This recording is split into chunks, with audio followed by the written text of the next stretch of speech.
Good morning, Wendy here. Let's say a prayer first. God, give us your words and your wisdom and help us know how to use what you've given us for your glory and so people will come to know you, Jesus. Amen. All right.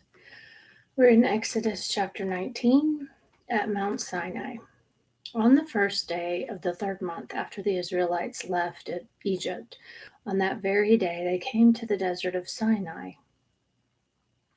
After they set out from Rephidim, they entered the desert of Sinai, and Israel camped there in the desert in front of the mountain.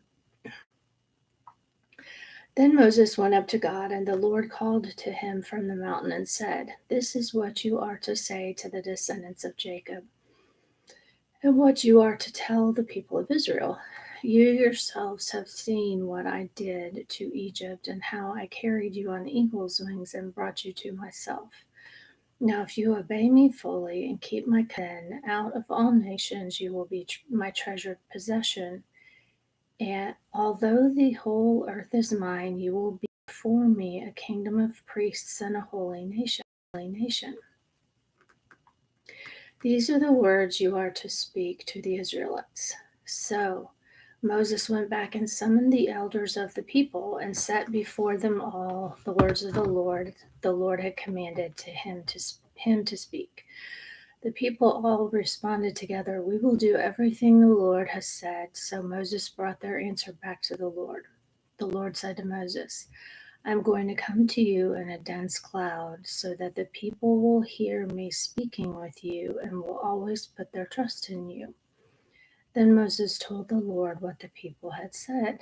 And the Lord said to Moses, "Go to the people and consecrate them today and tomorrow. Have them wash their clothes and be ready by the third day.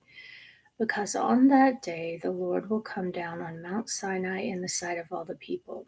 Put limits for the people around the mountain and tell them, 'Be careful that you do not approach the mountain or touch the foot of it. Whoever touches the mountain is to be put to death. They are to be stoned or shot with arrows. Not a hand is to be laid on them. No person or animal shall be permitted to live. Only when the ram's horn sounds a long blast may they approach the mountain." After Moses had gone down the mountain to the people, he consecrated them, and they washed their clothes. Then he said to the people, "Prepare yourselves for the third day, abstain from sexual relations." On the morning of the third day, there was thunder and lightning with a thick cloud over the mountain and a very loud trumpet blast. Everyone in the camp trembled. Then Moses led the people out of the camp to meet with God, and they stood at the foot of the mountain. Mount Sinai was covered with smoke, because the Lord descended on it in fire. The smoke billowed up from it like smoke from a furnace, and the whole mountain trembled violently. As the sound of the trumpet grew louder and louder, Moses spoke, and the voice of God answered him.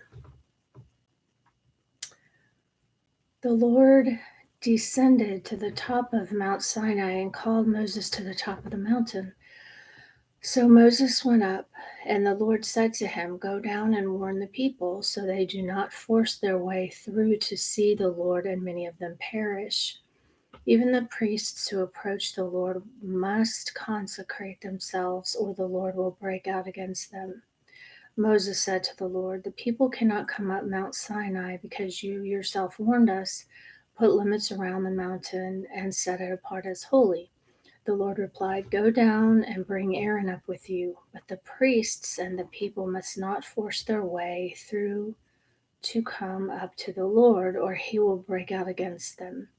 So Moses went down to the people and told them.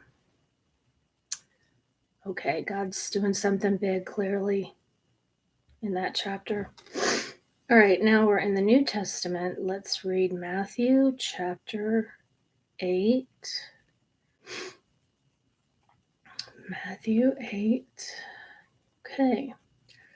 Jesus heals a man with leprosy.